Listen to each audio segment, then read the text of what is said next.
विजय मोहल्ला में ईद की खुशियां बदली मातम में। दो परिवारों के झगड़े में गई बुजुर्ग की जान। हंसी मजाक में मामला पहुंच गया चाकूबाजी तक।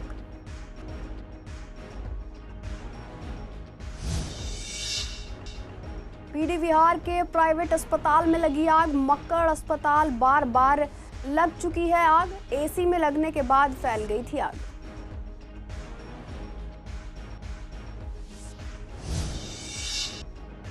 पीतविहार पुलिस ने महिला स्नैचर को किया गिरफ्तार। चेन चोरी में शामिल 2 महिलाएं पकड़ी, तीसरी फरार। सीसीटीवी में हुआ चोरी का खुलासा।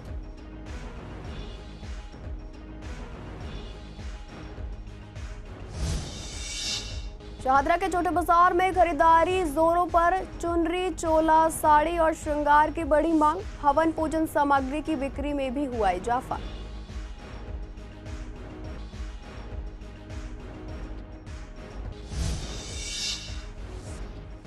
गीता कॉलोनी में दिखा ईद का जश्न। लोगों ने काफी धूमधाम से मनाई ईद। बच्चों में ईद और नए कपड़ों का उत्साह। एक दूसरे को गले लगाकर दी ईद की मुबारक।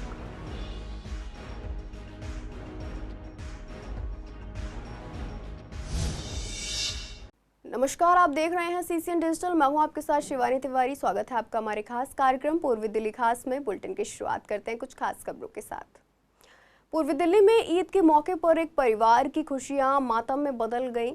यहां हंसी मजाक खूनी खेल में बदल गया। दोनों परिवार के बीच इतना भीषण झगड़ा हो गया कि एक परिवार ने दूसरे परिवार के पिता पुत्र पर चाकू से हमला कर दिया।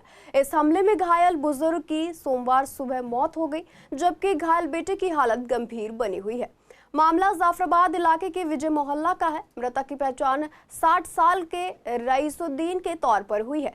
रईसुद्दीन परिवार के साथ रहते थे। बताया जा रहा है कि रविवार दोपहर रईसुद्दीन के परिवार और पड़ोस के एक परिवार के बीच हंसी मजाक हो रहा था, जो बाद में झगड़े में तब्दील हो गया। झगड़ा इतना बढ़ गया कि पड़ोसी ने रईसुद्दीन और उसके बेटे पर चाकू से हमला कर दिया। गंभीर रूप से घायल हालत में दोनों को जीटीबी अस्पताल में भर्ती कराया गया। रईसुद्दीन की हालत ज्यादा नाजुक होने की वजह से उन्हें वेंटिलेटर पर रखा गया, लेकिन उनकी जान नहीं बच पाई। सोमवार सुबह उनकी मौत हो गई। पुलिस ने हत्या और हत्या के प्रयास का मामला दर्ज किया है। बताया गया है कि मामूली विवाद के बाद पड़ोसी रफीक, उसके बेटे महमूद, जुबैद और एक नाबालिग ने मिलकर उन पर हमला किया था। थाना जाफराबाद में मामला दर्ज किया गया और रफीक और नाबालिग को पकड़ लिया गया है। आरोपी के 2 बेटों की तलाश जारी है। साथ ही अपराध में इस्तेमाल हथियार भी बरामद किया जाना बाकी है। ईस्ट दिल्ली की प्रियदर्शनी विहार इलाके में स्थित एक निजी अस्पताल में कल रात अचानक आग लग गई। सूचना मिलते ही फायर ब्रिगेड की 4 गाड़ियों को मौके पर भेजा गया और समय रहते आग पर काबू पा लिया गया, जिससे हादसे में कोई हताहत नहीं हुआ। फायर डिपार्टमेंट के डायरेक्टर अतुल गर्ग ने बताया कि कल रात 11:42 पर फायर कंट्रोल रूम को प्रियदर्शनी विहार के मक्कड़ हॉस्पिटल में आग लगने की सूचना मिली थी। हॉस्पिटल में बेसमेंट के अलावा ग्राउंड और ऊपर 2 मंजिल बनी है। आग वहां ग्राउंड फ्लोर पर विंडो एसी में लगी थी। करीब आधे घंटे की मशक्कत के बाद आग पर काबू पा लिया गया। सूत्रों का कहना है कि पहले भी इस अस्पताल में कई बार आग लग चुकी है। अब ऐसे में प्रशासन पर सवाल उठता है कि जब एक हॉस्पिटल में बार बार हादसा हो रहा है तो उसका लाइसेंस रद्द क्यों नहीं किया जाता? क्या यह लोग किसी हादसे का इंतजार कर रहे हैं? ग्राउंड फ्लोर पे फायर है और फायर की कॉल, जो फायर हॉस्पिटल में फायर की कॉल मिली थी हमें, और ग्राउंड फ्लोर पे फायर थी और जो बुझा दी गई। कोई इंजर्ड नहीं है। और टोटल कितनी गाड़ियाँ पहुँची थी? गाड़ियाँ 4-5 पहुँची। सर, क्या वजह थी आग की? और यहाँ आए देखा गया है कि हर बारी कहीं ना कहीं आग लग जाती है इस हॉस्पिटल। फायर का कोई वैसा कोज वो नहीं है। आग फायर हुई है, उसको टाइमली एक्सटिंग्विश कर दिया। सर, एक बच्चा फंसा हुआ था, उसको लेके गए हॉस्पिटल के अंदर जो व्यवस्था है फायर की, वो चालू है या किस तरह से? कोई पहले ही कोई बताया कि कोई बच्चा वो हो गया था थोड़ा सा, तो उसको पहले ही ले गए थे। पूर्वी दिल्ली के प्रीतविहार पुलिस थाने की टीम ने 2 महिला स्नैचर को गिरफ्तार किया है। ये महिला के गले से सोने की चेन चोरी करने में शामिल थी। शिकायतकर्ता कनकलता रस्तोगी ने बताया कि वह भागवत कथा कार्यक्रम में शामिल हुई थी और उसी दौरान उसने अपनी चेन चोरी होते हुए महसूस किया। जांच के दौरान सीसीटीवी फुटेज में एक महिला को चेन चोरी करते हुए देखा गया, जबकि 2 और महिलाएं उसकी मदद कर रही थी। पुलिस ने कल्याणपुर इलाके से 2 आरोपी महिलाओं ज्योति उर्फ रोहिणी और निशा उर्फ रेणु को गिरफ्तार किया, जबकि तीसरी आरोपी ज्योति की सास रेखा उर्फ सुशी फरार है। आरोपी महिला पहले भी कई सारी अपराध में शामिल रही हैं। चैत्र नवरात्रि पर पूर्वी दिल्ली के बाजारों में खासा उत्साह देखने को मिल रहा है। शाहदरा के छोटे बाजार समेत कई इलाकों में श्रद्धालु मां दुर्गा की पूजा सामग्री की खरीदारी करते नजर आए। दुकानदारों के अनुसार नवरात्रि के पहले दिन सबसे अधिक भीड़ उमड़ती है, क्योंकि लोग माता की चौकी लगाने और घर सजाने व हवन पूजन सामग्री खरीदने के लिए बाजारों का रुख करते हैं। हालांकि ये खरीदारी पूरे 9 दिन तक जारी रहती है। दुकानदारों ने बताया कि माता की चुनरी, साड़ी, चोला, मेहंदी और श्रृंगार के सामान की मांग सबसे ज्यादा है। इसके अलावा व्रत से जुड़ी खाने का सामान और हवन पूजन की वस्तुएं भी खूब बिक रही हैं। भक्त पूरे श्रद्धा भाव से मां दुर्गा की आराधना कर रहे हैं, जिससे बाजारों में चहल पहल बढ़ गई है। नवरात्रि के इस पावन अवसर पर भक्तों की भीड़ से बाजारों में उत्सव जैसा माहौल बना हुआ है। मैम, माता रानी का ही समय चल रहा है, तो माता रानी का ही सामान सारा का सारा मिलेगा। एक से एक माँ की ड्रेसेस होती हैं, ज्वेलरीज होती हैं और माँ का पूजा का सामान जो भी होता है वो सब हमारी दुकान पे ही मिलता है। नहीं, वैसे तो ये पूरे महीने ही चलता है, लेकिन यही कि पहले नवरात्रे से पहले जो दिन होता है, यानी कि जिस दिन नवरात्रे आने वाले होते हैं उससे एक दिन पहले, तब ज़्यादा भीड़ होती है, क्योंकि कस्टमर सबके सब आते हैं। इसलिए कि हाँ जी, हमें अपनी माता को सजाना है, किस तरह से उनका श्रृंगार करना है, तो वो काफ़ी अच्छे से अच्छा सोचते हैं कि हम अपनी माता के लिए सामान लेके जाएं और उन्हें अच्छे तरह माँ की ड्रेस, सबसे ज़्यादा तो माँ की ड्रेस लेते हैं, क्योंकि नया माँ को चोला पहनाना पड़ता है, तो नई ड्रेसेस माँ के लिए ली जाती है। उस हिसाब से उनका श्रृंगार लिया जाता है, जैसे माँ के कानों के, हाथों के, माँ का श्रृंगार ज़्यादा महत्व रखता है कि माता को लाल चोला वगैरह ये ज़्यादा चढ़ता है माँ को। अच्छी तरीके से अभी तो माता के कपड़े वगैरह ये सब चीज़ें ले रहे हैं यहाँ पर, और पूजा की तैयारियाँ वगैरह कर रहे हैं। और मूर्ति भी आपने यहीं से ली है? यहीं से परचेज करी हमने मूर्ति भी। अभी हम फिलहाल वैष्णो देवी होके आए हैं, तो वहाँ से बेटर हमें यहाँ ठीक लगा। वहाँ भी था, बट ये कि अपने यहाँ से ले ज़्यादा अच्छा है वहाँ से लेके आने से। पर नवरात्रि इस टाइम हम खूब अच्छे धूमधाम से मना रहे हैं। इस टाइम नवरात्रि बहुत अच्छी रौनक है इस टाइम। मोस्टली सभी चीज़ें मिल रही हैं, खाने पीने से लेके एक डेकोरेशन से लेके माता रानी के श्रृंगार वगैरह सभी चीज़ें इस टाइम पे अच्छा मिल रहा है। सभी चीज़ इस समय भगवान की स्टैचूज, भगवान की मूर्ति, माता रानी की मूर्तियाँ, माता रानी की ड्रेसेस, माता रानी के वस्त्र, लहंगा, चुन्नी, श्रृंगार का सामान, माता रानी के मुकुट, सब सामान अवेलेबल है। सब सामान कम रेटों में उपलब्ध है और सबसे ज़्यादा इसकी सेल है। हाँ जी, बहुत अच्छा काम है, बहुत अच्छी भगवान के प्रति आस्था है लोगों की, और बहुत अच्छे मन से भगवान की जो लेने आ रहे हैं लोग और खुश होके जा रहे हैं। रमजान के बाद आज देश भर में ईद का त्योहार बड़े धूमधाम से मनाया गया। लोग एक दूसरे से गले मिले, नमाज अदा की और इस खास दिन का जश्न मनाया। जगह जगह लोग ईद की मुबारकबाद देते हुए एक साथ खाना खाते हुए नजर आए। लोगों का कहना है कि ईद का त्योहार बहुत अहम होता है। रमजान के 1 महीने के उपवास के बाद जब ईद आती है तो लोग इसका बेसब्री से इंतजार करते हैं। छोटा हो या बड़ा, सभी इस दिन का उत्साह और खुशी से इंतजार करते हैं। बच्चे इस दिन नए कपड़े और ईदी मिलने का इंतजार करते हैं, जबकि बड़े भी अपने बच्चों और दोस्तों को ईदी देकर खुश करते हैं। गीता कॉलोनी में भी कई परिवारों ने ईद का त्योहार बड़ी धूमधाम से मनाया। उन्होंने सुबह की नमाज अदा की और फिर एक दूसरे को गले लगाकर ईद की मुबारकबाद दी। इसके बाद उन्होंने अपने घरों में परिवार और दोस्तों के साथ मिलकर ईद का जश्न मनाया। सभी देशवासियों को ईद उल फित्र की बहुत बहुत मुबारकबाद, शुभकामनाएं।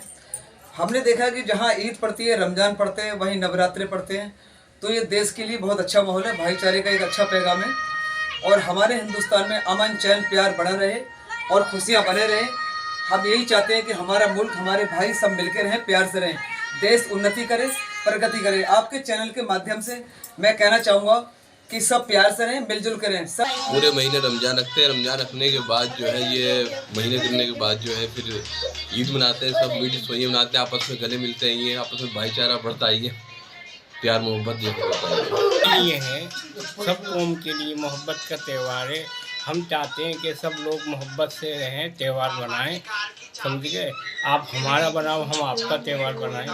1 महीने की मेहनत के बाद मुसलमानों का ये त्यौहार आता है। इसके अंदर हर एक मुसलमान भाईचारे का एक पैगाम देता है कि हिंदुस्तान के अंदर प्यार मोहब्बत के साथ रहना चाहिए और अमन के साथ रहना चाहिए। मैं ईद अच्छी बनी, देश में चैन व अमन हो। ईद के त्यौहार भाईचारे का त्यौहार है, इसी तरह ईद मनाते हैं हर्षोल्लास। नवरात्रि की शुरुआत हो चुकी है और इस दौरान कई लोग 9 दिन तक उपवास रखते हैं, जिससे सब्जियों और फलों के दामों में बढ़ोतरी हो सकती है। हमारे संवाददाता ने बाजार का दौरा किया और देखा कि जहां एक तरफ सब्जियों के दाम कम हुए हैं, वहीं फलों की कीमतें बढ़ी हैं। मौसमी फलों की कीमतें भी अभी महंगी हो गई हैं। संतरा 60 रुपये से 100 रुपये किलो, अंगूर 100 रुपये किलो तक बिक रहे हैं। दुकानदारों के अनुसार रमज़ान और नवरात्रि के कारण फलों के दाम बढ़े हैं। तरबूज 30 रुपये किलो, खरबूज 80 रुपये किलो बिक रहे हैं। दुकानदारों का कहना है कि नवरात्रि खत्म होने के बाद दामों में कमी आ सकती है। 60 रुपये किलो। 60 रुपये। तो बढ़ा हुआ रेट है या कम हुआ है? बढ़ा हुआ रेट है अभी। पहले क्या रेट मिल रहा था? पहले 80 रुपये। हाँ। तो वजह क्या है? अब क्या पता। नवरात्रि वजह से। लोग खरीदारी कर रहे हैं या नहीं? हाँ जी, खरीदारी कर रहे हैं लोग फलों की या नहीं कर रहे? हाँ खरीदारी हो रही है। सबसे ज़्यादा क्या लेते हैं? तरबूज, तरबूज, खरबूजा, खीरा, ककड़ी, ये सब तो बिक रही है। तरबूज क्या रेट मिल रहा है? तरबूज 30 रुपये किलो। पहले कुछ कम था? पहले से 40 रुपये किलो। 40 रुपये। हाँ। तब रमज़ान की वजह से महंगा? हाँ रमज़ान वजह से महंगा था उस पहले। अच्छा, तो अभी सस्ता होगा और ये महंगा? अब सस्ता हो गया। घिया है तो घिया है, शिमला है। नवरात्रि की वजह से कोई सब्जी महंगी हुई है क्या? नहीं महंगी हुई है, सस्ती हुई है। क्यों? नवरात्रि वजह से सब लोग कम खा रहे हैं। आलू अभी 15 रुपये किलो है। अच्छा, और टमाटर वगैरह? टमाटर 15 रुपये किलो है। ये तो 30 रुपये किलो बेच रहे हैं भैया। तो 5 महीने लेंगे, 15 ला के 20 में बेचेंगे। अच्छा, 5 में चाहिए हमें। चाहिए। खराब भी होता है, वेस्ट भी होता है। किलो का टमाटर बिक रहा है मतलब एडी पे? 20 रुपये, 20 ओनली। और आलू?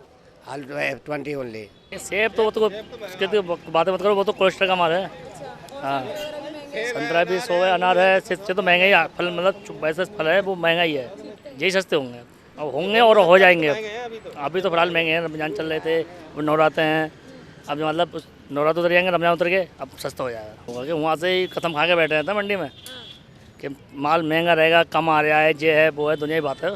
तो कम लेते हैं, जब महंगा होता है तो कम ही लेते हैं, कम बहुत कम। देख रहे हो ठेली बड़ी खड़ी हुई है। हाँ बिक तो ज़्यादा है, सस्ता कर बेचते हैं, शाम के लिए ज़्यादा, सुबह के लिए दोपहर तक महंगा बेचते हैं, उसके बाद में मंडी से कम बेचना पड़ता है। विवेक विहार के सत्यम एनक्लेव में हुई अंजलि उर्फ अंजू की हत्या के मामले में पुलिस ने उसके पति आशीष और उसके मामा अशोक उर्फ नोनी को गिरफ्तार कर लिया है। नोनी आशीष को लाश को ठिकाने लगाने और भागने के रास्ते बता रहा था। आरोपी अभी भी पुलिस को बरगला रहे हैं। तीनों मुख्य आरोपियों के दोस्ताना संबंधों के कारण ही अंजू को रास्ते से हटाया गया, क्योंकि वह उनके रिश्ते का विरोध कर रही थी। पुलिस सूत्रों ने बताया कि जिस फ्लैट में अंजू की लाश मिली थी, उस फ्लैट की मालकिन का पति विवेकानंद मिश्रा, अभय कुमार झा उर्फ सोनू और आशीष गे पार्टनर हैं। मिश्रा की अपनी पत्नी से पहले सही नहीं बनती थी। अब आशीष की पत्नी ने भी लुधियाना में तीनों को साथ आपत्तिजनक स्थिति में देख लिया था। इसके बाद से ही वो इनके रिश्ते का विरोध करने लगी थी। यही कारण था कि सोनू और आशीष 21 मार्च को जबरन अंजू को लुधियाना से दिल्ली ले आए थे। 23 मार्च को तीनों ने उसकी हत्या कर दी। इसके बाद लाश को ठिकाने लगाने की योजना शुरू की। पहले बदबू न आए इसके लिए उन्होंने लाश पर अगरबत्ती लगा दी। मिश्रा लाश को केमिकल डालकर निपटाने के बारे में गूगल पर सर्च करने लगा। इलाके में नालियों की रेकी तक की, मगर इस बीच फ्लैट से खून बाहर आ गया और घर में लाश होने का खुलासा हो गया, जिसके बाद पहले मिश्रा और फिर अलीगढ़ से सोनू को गिरफ्तार कर लिया गया, जिसके बाद आरोपियों ने हत्या की बात कबूल की। अब पुलिस ने अंजू के पति और उसके मामा नोनी को भी विहार से गिरफ्तार कर लिया है। पूर्वी दिल्ली पुलिस ने ठगठग गिरोह के सदस्य पी रौनक को गिरफ्तार किया है, जो 3.15 लाख रुपए की कीमती वस्तुओं की चोरी में शामिल था। शिकायतकर्ता विवेक आहूजा ने अपनी चोरी हुई ऑफिस बैग की रिपोर्ट दर्ज कराई थी, जिसमें एप्पल आईपैड, मोबाइल, कैमरा और अन्य कीमती सामान थे। जांच में ठगठग गिरोह के सदस्य के रूप में रौनक की पहचान हुई और उसकी एंटॉक स्कूटी से चोरी का सामान बरामद किया गया। आरोपी ने असलम के साथ मिलकर चोरी की बात कबूल की। रौनक को पुलिस हिरासत में लिया गया है और आगे की जांच जारी है। शाहदरा जिले के थाना फर्श बाजार क्षेत्र में भोलानाथ नगर जाट धर्मशाला के पास एक मकान में एक लाश मिलने से हड़कंप मच गया। पड़ोसियों ने जब बदबू महसूस की तो पुलिस को सूचित किया। पुलिस मौके पर पहुंची और जांच टीम ने जांच की। पुलिस के अनुसार मृतक व्यक्ति की उम्र 30 से 35 साल के बीच थी और उसका नाम निखिल बताया जा रहा है। मृतक के परिवार से संपर्क किया गया लेकिन वे दुख के कारण मौके पर नहीं आ सके। पुलिस जांच में पता चला कि निखिल शराब पीने के बाद संतुलन खो बैठा और गिरने से उसके सिर में गंभीर चोट आई, जिससे उसकी मौके पर ही मौत हो गई। पुलिस ने शव को कब्जे में लेकर पोस्टमार्टम के लिए भेज दिया है। फिलहाल मैं मौजूद हूँ भोलानाथ क्षेत्र में, जहाँ पर एक लाश मिली है। आप देख सकते हैं किस तरह से कि जो फर्श बाजार की टीम है और ये करीबन 2 दिन से पता चल रहा है कि 2 दिन से थी, कि अभी आसपास के क्षेत्रवासियों को जब पता चला कि यहाँ पे जब बदबू फैली तब लोगों को संज्ञात में आया कि यहाँ पे कोई है। गेट बंद था, लॉक लगा हुआ था और साथ ही साथ अभी देख सकते हैं आपकी फर्श बाजार की टीम, फॉरेंसिक टीम ने अपनी जाँच पूरी कर ली है और अभी फ़िलहाल एम्बुलेंस में उनको ले जाके हेडक्वार्टर ले जाया जा रहा है, जहाँ उनकी एमएलसी होगी। एमएलसी के बाद उनको बर्फ़ खाने शवगृह में रख दिया जाएगा। फ़िलहाल ये भोलानाथ क्षेत्र है जहाँ पर जाट धर्मशाला के पास ही ये घटना हुई है। अभी जांच का विषय है। परिवार बड़े दुख के शोक में बैठा हुआ। आप देख सकते हैं किस तरह से परिवार बैठा है, अपने देख रहे हैं कि किस तरह की घटना उनके घर में हो गई है। आपको बता दें कि पुलिस की शुरुआती जांच में जब उन्होंने गेट खोला था तो खून निकला हुआ था, सिर फटा हुआ था। बताया जा रहा है कि उन्होंने ड्रंक कर रखा था। हो सकता है ये परिवार का कोई सदस्य हो। उन्हें बताया जा रहा है कि उन्होंने ड्रंक कर रखी थी। फॉरेंसिक की पहली जांच में पता चला कि ड्रंक कर रखी थी। ड्रंक करने की वजह से वो अपना बैलेंस नहीं कर पाए और वो फर्श पे गिर गए। फर्श पे गिरने से उनका सिर फट गया और उनकी मृत्यु हो गई। वीडियो जर्नलिस्ट ललित कुमार के साथ विवेक पठान, सीसीएन दिल्ली। झिलमिल इंडस्ट्री एरिया में एमसीडी की लापरवाही से कूड़े के ढेर में आग लग गई। स्थानीय लोगों ने बताया कि पहले यहां कूड़ा रखने के लिए एक बॉक्स रखा गया था, लेकिन बाद में आसपास के बैंकेट हॉल और मार्केट का कूड़ा यहां डाला जाने लगा और सफाई बंद हो गई। बीती रात अचानक आग लग गई जो इतनी बढ़ गई कि 3 पेड़ भी इसकी चपेट में आ गए। यह घटना पहले भी 3 बार हो चुकी है, लेकिन एमसीडी की लापरवाही से चौथी बार ये हादसा हुआ। दमकल विभाग को सूचना दी और उन्होंने आकर ये आग बुझाई। स्थानीय लोगों ने निगम पार्षद को भी इसकी सूचना दी थी और कूड़ा साफ करने के लिए एक टैंकर भेजा गया था, लेकिन कूड़ा इतना था कि आग फिर से भड़क गई। कल ही नहीं, पहले भी हुए हैं। एक दिन अभी 3-4 दिन पहले और आग लगी थी यहाँ, तो तब भी जो है दमकल कर्मी आए थे, उसको बुझाए हैं, लेकिन इससे जो है निजात नहीं होता है। निजात का मेन कारण ये है कि कूड़ा यहाँ पड़ा रहना। 3-3, 4-4 दिन गाड़ियाँ नहीं लगती। अब उस दिन भी जब आग लगी थी तो इतना ही लमसम ढेर था। कॉलोनी है, छोटी सी है, ज़्यादा बड़ी नहीं। इंडस्ट्री एरिया है, ये भी इतना नहीं है। कूड़ा यहाँ पर बाहर का कूड़ा आता है। पीछे जो है मंगल बाज़ार है, विवेक विहार है, इन सब जगहों का कूड़ा जो है यहाँ आके इकट्ठा होता है। तो और ये कूड़ा के जस्ट बगल में ही आप देख रहे हो मंदिर भी है। जिस तरह आप देख रहे हैं यहाँ तो बहुत कम है। अभी रात में जो आग था करीब यहाँ से करीब 60 मीटर 80 मीटर के आसपास आग लगा हुआ था और हम लोग बहुत परेशान थे। फायरी गाड़ी आई लेकिन समय से नहीं आई, काफ़ी देर बाद आई। यहाँ पे रात में ऐसा हो गया था, पूरे में ऐसा लग रहा जैसे आग लग गया हो कॉलोनी में, और लोग परेशान थे, बच्चे परेशान थे। उसके धुएँ से इतना जहरीला धुआं था जो सांस नहीं लिया जा रहा था। ठीक है, मेरा आप लोगों से यही निवेदन है, जरा इसका निवारण कराएं, नहीं तो हम लोग बहुत परेशान हैं। बराबर में मंदिर है। ऐसा है, कूड़ा हमारे यहाँ का नहीं है। हमारे यहाँ का ये जो रखा हुआ है नाव, इसके मतलब 2 दिन लगा के रखते हैं तो भी नहीं भर पाता है। ये कूड़ा है जी विवेक विहार का है, वी ब्लॉक इंडस्ट्री एरिया का है, विवेक विहार ए ब्लॉक, बी ब्लॉक, ये जितने भी बैंकेट बने हुए हैं सबका कूड़ा यहाँ पे आता है। बिल्कुल होती है, ये मेन रास्ता है। देखो यहाँ कॉलोनी है, यहाँ लोग आते हैं, सारा कूड़ा यहाँ फैल जाता है। बच्चे स्कूल जाते हैं, बारिश में तो बहुत बुरा हाल होता है, कई बीमार आते हैं। अभी हमारे बुजुर्ग आदमी आ रहे हैं, देखो इनको सांस की दिक्कत है, अभी इनका हार्ट का ऑपरेशन हुआ है। अब ये सारा धुआं दिखाओ इधर सारा कॉलोनी में जा रहा है।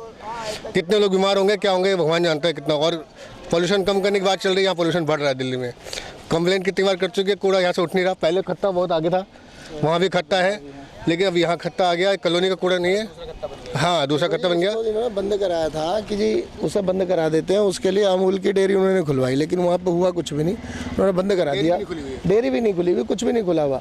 यहाँ पे थोड़ा बहुत ये क्या कि कॉलोनी के लिए ये रख दिया गया था कि कॉलोनी के लिए यहाँ पे डलेगा, लेकिन कॉलोनी का तो आता ही नहीं है। ये बाहर से गाड़ियाँ ला करके यहाँ पे मलबा डाल रहे हैं। इसका नतीजा होता है कि आए दिन कहीं ना कहीं इसमें आग कोई ना कोई लगा देता है या किसी चीज़ की वजह से लग जाती है। ये देखिए 2-2, 3-3 पेड़ हैं जो जल चुके हैं, बहुत बड़े बड़े पेड़ हैं जो कि इस समय जलने के कगार पे हैं। और ये कभी भी गिर सकते हैं, आप देख सकते हैं, दिखा सकते हैं आप इन्हें आए दिन। चाहे हमने उन्हें भी कह दिया, विधायक को भी भेज दी हमने वीडियो बना करके, और यहाँ के जो निगम पार्षद हैं लूथरा जी उन्हें भी, लेकिन कोई कार्रवाई नहीं है साहब। यहाँ परेशानी बहुत कर रहे, लोगों को आगे लगा देते, कहने से मानते नहीं, दिन भर यहाँ गंदगी फैला रखते। बाथरूम करने के लिए हम आते जाते थे यहाँ तो पूरा औरत लोग बैठ की छपाई करते, वो कई लोग बुरा आवाज लाए। दिलशाद गार्डन के जीटीबी हॉस्पिटल में राजस्थान दिवस समारोह का आयोजन किया गया, जिसमें केंद्रीय राज्य मंत्री हर्ष मल्होत्रा, दिल्ली बीजेपी प्रदेश महामंत्री विष्णु मित्तल और हॉस्पिटल के डॉक्टर शामिल हुए। समारोह की शुरुआत राजस्थानी लोकगीत से हुई और हर्ष मल्होत्रा और विष्णु मित्तल को राजस्थानी पगड़ी पहनाकर स्वागत किया गया। विष्णु मित्तल ने राजस्थान की ऐतिहासिक धरोहर और विकास के नए मापदंडों पर बात की, जबकि जीटीबी हॉस्पिटल के डॉक्टर ने राजस्थान दिवस को स्वाभिमान और गौरव का प्रतीक बताया। Rajiv Gandhi super specialist hospital के डॉक्टर अजीत जैन ने राजस्थान दिवस की परंपरा और राज्य के गठन की कहानी साझा की।